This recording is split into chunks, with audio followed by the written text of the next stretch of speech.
Hello, and thank you for taking the time to listen and view this presentation from Florida State College at Jacksonville's Sign Language Interpretation Program, specifically the Associate of Science AS degree in ASL English Interpreting.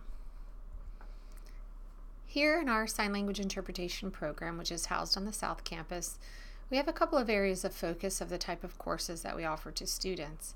We do have an AS degree in ASL English Interpreting, which students can specialize in sign language interpreting, graduate and go into the workforce, or transfer to bachelor's programs in interpreting, both here in Florida and also out of state.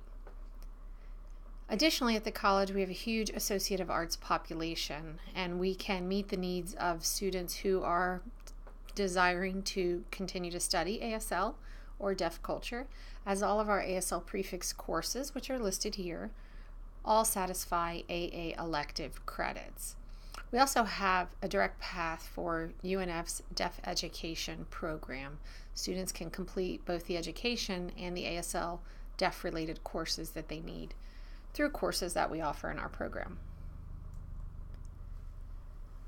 The topics for today are to give you an overview of the profession, help people understand what it takes to be an interpreter, also how to become an interpreter, what type of credentialing options are there available, an overview of our AS degree specifically in interpreting, and if people are not interested in ASL or interpreting, how else can FSCJ benefit me?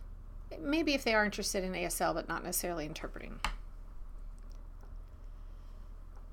So, what does a sign language interpreter do? Well, a sign language interpreter is relaying concepts and ideas between two individuals or more who are speaking and using two different languages, in this instance, spoken English and American Sign Language. So, knowledge and fluency in both of those languages is crucial to success in this field, as well as the ability to understand the subject matter so that the transfer of the message can be accurate. Another really big piece is sensitivity to the cultures that are associated with English and American Sign Language and the multiple subcultures.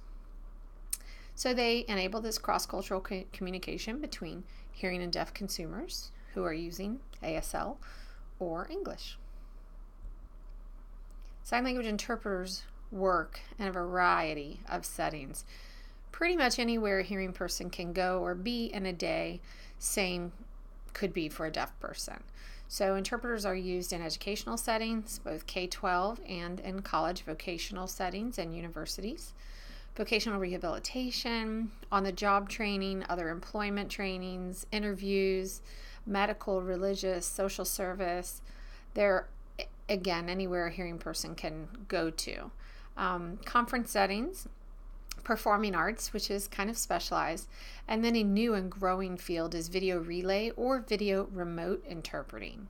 So now with technology, interpreters are not just working on the ground with individuals, but we're also using a great deal of the technologies available to provide interpreting services to individuals when we cannot physically be present. And this is extremely useful in rural settings as well, where there's a limitation of interpreters. There are also a variety of situations. They can be one-on-one, small group, or large group. So often in this slide, when I'm giving a presentation to students, I ask them, who's seen an interpreter work and where have you seen an interpreter work? Most students have seen interpreters work in large group situations. Many have seen interpreters at church or in Disney World, for example. Where we don't see interpreters work most frequently are these one-on-one settings and maybe even small group settings. Those are less visible to our general population, but there are a large number of interpreting assignments that are included in those areas. So what skills do you need? Well, interpreting definitely involves more than being fluent in these two languages, ASL and English, as I mentioned. And I love the picture on this slide because I truly think that this is where the work of interpreters happens. And we see the work come out on our hands and our face and our body, but truly, in reality, the work is happening in your cognitive load. So you have to be able to take in the message, hear and see it. So deaf individuals are also interpreters, so they may not hear it, but they will see the message, maybe through the use of another hearing interpreter with them. You have to be able to process that message. So you have to be able to get that content up there, hold it, think about it, make sense of it, find equivalent matches in the language which you're working into, and then convey that message as equivalent as possible, which we call dynamic equivalence, to the consumers who are receiving that content. And in some instances, like platform, it seems like it's going one direction a good bit of the time, but a lot of interpreting happens what we call interactive, where it's going back and forth between two people a great deal. So prerequisites for becoming interpreters, you do have to be physically, mentally, and emotionally able to do the task. Some do require long periods of standing. Some do require long periods of sitting. Some require lots of movement. Also, some assignments are extremely emotionally and mentally taxing, and not every situation or setting is appropriate for every interpreter. Sometimes it just changes on the day too. You may have been in a position to interpret a funeral yesterday, but after the loss of someone close to you, it may take some time before you can interpret in that situation or setting again. You also have to have professionalism and personal integrity. So often the interpreter is the only one present that knows both languages. And so really having a good moral compass and having that personal integrity is really important. Obviously, we've discussed linguistic capabilities. Those are required. And cultural interpersonal knowledge is also really important. This is a people profession. It's a human service. And so being able to interact with individuals in interpreting assignments, whether it's on the ground or through technology, is really important. And general cultural and interpersonal knowledge skills related to interpreting, but also not related to interpreting. Just the general public. So how do you work as an interpreter? What's required? Well, unfortunately in Florida, nothing. We have no licensure or regulation in the state of Florida for interpreters. However, interpreting agencies, educational school systems, hospitals, the Social Security Administration, they do all have their own identified requirements. So what is listed on this slide is what's highly recommended or in many cases required. Now, out of state, there are 38 states that do have licensure or regulation of some kind. So although Florida is not there yet, we really do encourage all of our graduates to be thinking forward for the credentials that would be required in other states. And again, they often are here in certain situations.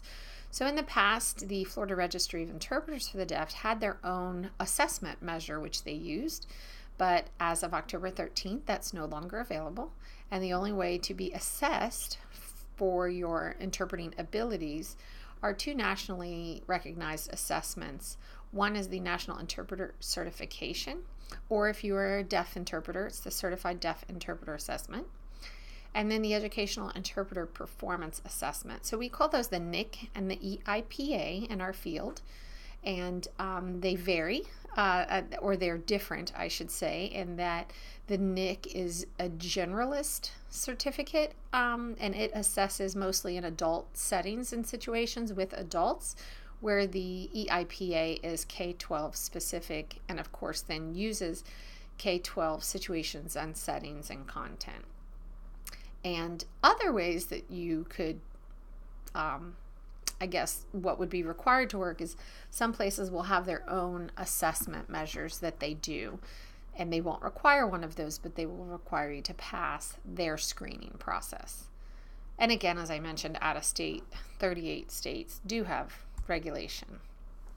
So training is obviously important if you're trying to get to that stage. So you need to have specialized training, and that's what the AS degree program here at FSCJ is all about. We have specialized training. It wouldn't be the end of the training, it would be the beginning of the training. Bachelor's degrees are required to get nationally certified with the NIC. The EIPA does not require a bachelor's degree, but the field has really been moving towards that with the national organization passing the bachelor's requirement in 2012. So prior to that time, we had a lot of students do the AS program and stop there. But more and more we have students who are completing the AS degree and ultimately completing a bachelor's degree. And that's really what we push and we encourage our students to do.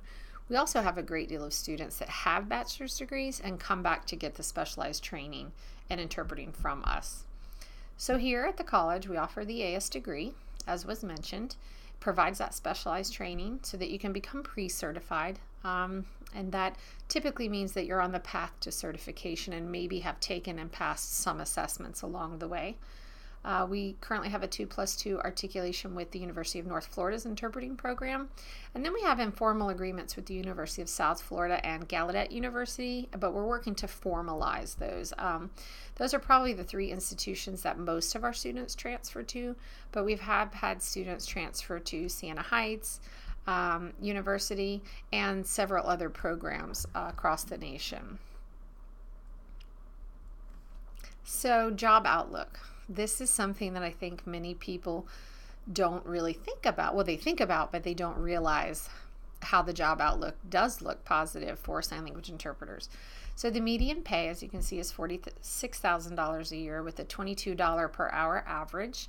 And there'll be a slide on the next slide that will show a little bit more about locally what you could earn. Entry level is bachelor's, but again, that's not here in Florida because we don't have licensure requirement. I would say a large majority of the interpreters that are working in our communities have historically not had bachelor's degrees, but that is shifting. The job outlook is 17% growth, much faster than average, and there's 68,000 jobs. This is all from the Occupational Outlook Handbook that the federal government puts out. And you can see the employment change from 2016 to 2026 is 11,400 jobs. So I can tell you, in working in this program for the last 15 years, the job opportunities, especially locally, are way more in number and also much better salary than they have been, and it continues to only take a positive change. So earnings, again, it depends on your credential and your skill set, but here in the Jacksonville area, if you're nationally certified, it's a big range. You can make $25 an hour up to $60 an hour, and interpreters most of the time, I would say almost all of the time, have a 2-hour minimum. And then pre-certified interpreters, those who are not in certification yet, can start anywhere from $12 and go up to $25 an hour, and some make more. Then the per hour amounts do vary. They can be increased depending on the setting, the time, or the location. If you have a specialized setting, maybe you're working with an individual who's deafblind that needs close vision or tactile, there might be an increase in rate. If you're working after hours or nights and weekends, if you're an on-call interpreter, which happens a great deal in our medical community here in Jacksonville, you could be paid for mileage and travel, or even per diem if you're doing maybe a conference over a weekend out of town. So you can, have hotels and foods and stuff like that paid for. There are salaried positions. They are less than the contract or freelance work, but there are salaried, especially with our school system, and those would include insurance and paid leave and holidays. So also with the VRS video remote video relay services, where individuals are using the telephone who are deaf, a lot of those companies offer fantastic rates as well as great insurance and paid leave time, 401ks, all that jazz. So our mission here in the Sign Language Interpretation program for our AS degree is to prepare those students who have intermediate American Sign Language abilities for both pre-certification status and to be prepared for a baccalaureate program. So again, you'll see who possess intermediate ASL proficiency is because we are a selective admissions program, and we don't start teaching interpreting courses to students until they have a minimum level proficiency to be successful. So we provide that foundation. There's a lot of skill development work. They have progressive simulated experience and ongoing diagnostic feedback. We use a lot of live models and bring in deaf individuals as often as we can. And then it culminates with an internship, which is geared towards employment for those individuals who want employment. And all of those are local, but we have had students that have left the state or left the area to complete their internships, so that's always an option. Upon graduation, we encourage students to do the two things in bold. So as I mentioned before, the NIC is the generalist certificate. For the written test, you don't have to have a bachelor's degree, but for the performance, you do.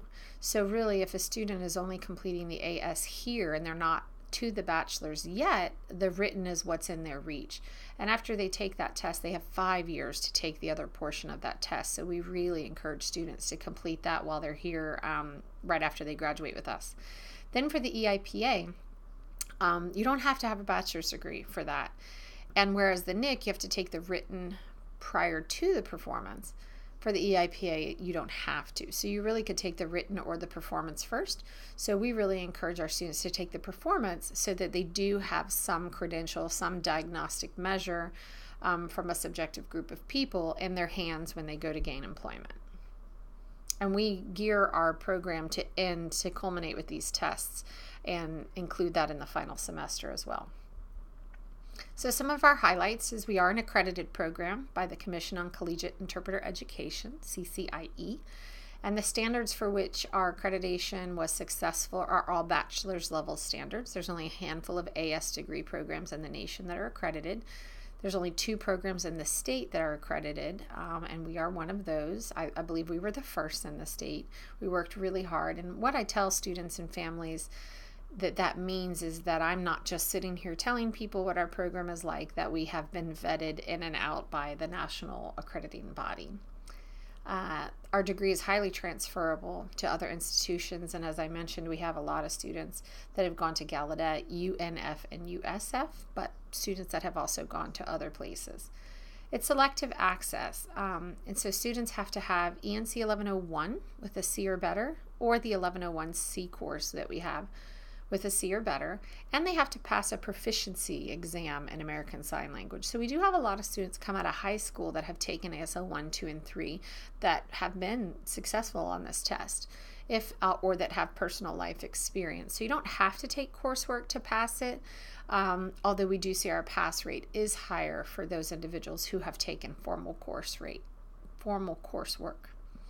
Program entry happens each fall for the interpreting program course sequence, but students can come spring, summer, anytime and begin any of the ASL courses. We do have a scholarship of $1,000 that we award annually, but many students get financial aid, and it is a financial aid eligible program.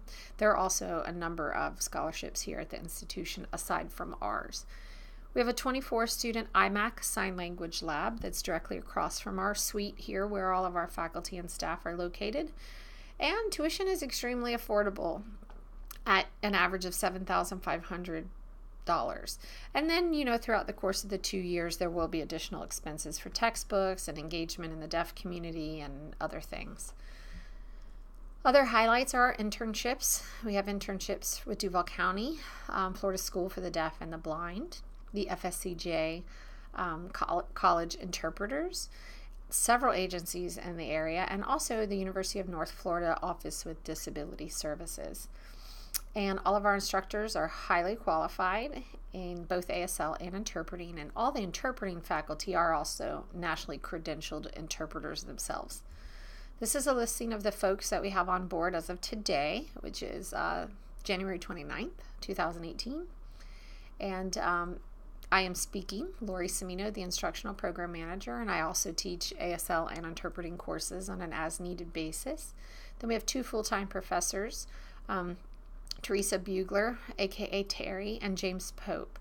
And they both have master's degrees in linguistics, deaf education in their background, are nationally certified interpreters, and are currently in a doctorate program for interpreting pedagogy at Gallaudet University. So they are extremely highly qualified and passionate. Then we have several adjunct professors, all whom are deaf, and they are listed there. And then we have a sign language lab where we have student tutors, and that varies each term. We love to hire deaf students when we can so that students have some interaction and deaf students have an opportunity for employment. This page is just for more information. You can email me or call me at any time. You can check out our program on the web. And for general information about interpreting, these are great resources. On the very bottom, discoverinterpreting.com was a website that was developed to recruit interpreters into the field, but it has no affiliation with any educational program.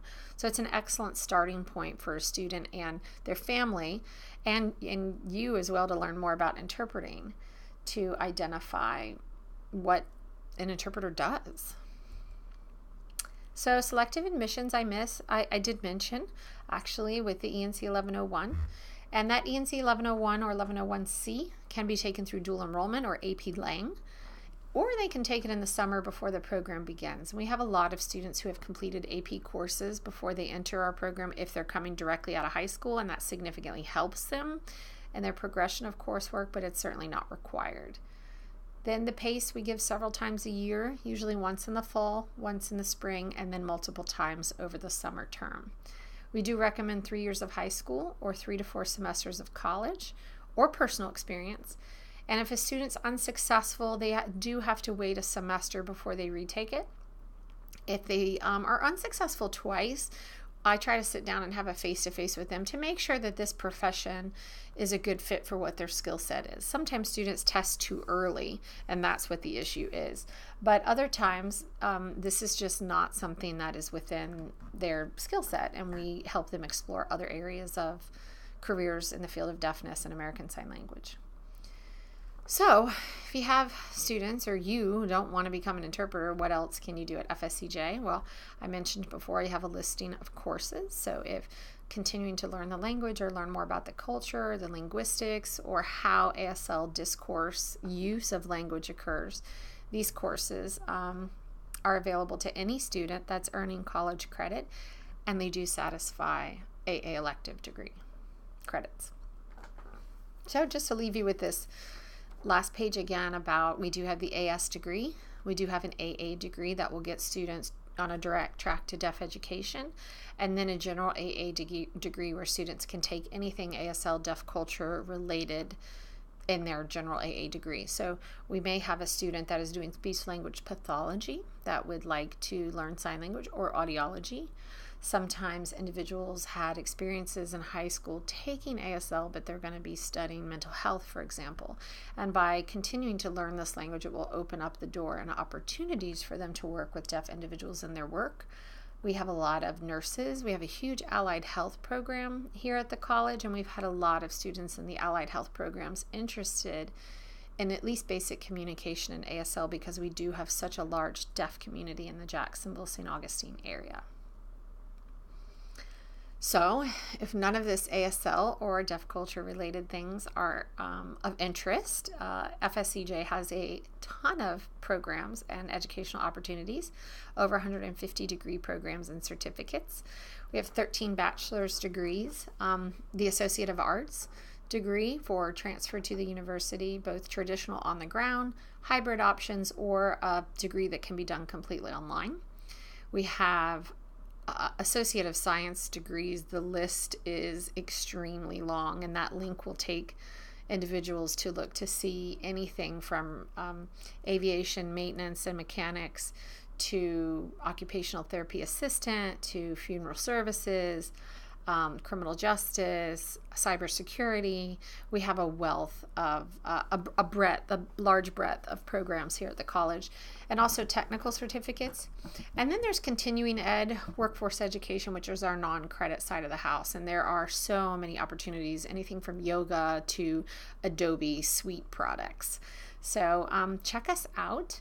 And if you have any questions about the program, you can go back to my email address right here or give me a call. And I'm also happy to schedule an appointment face-to-face or come out to any school programs to talk more at length with students who are interested. Thank you so much for your time. Have a great day.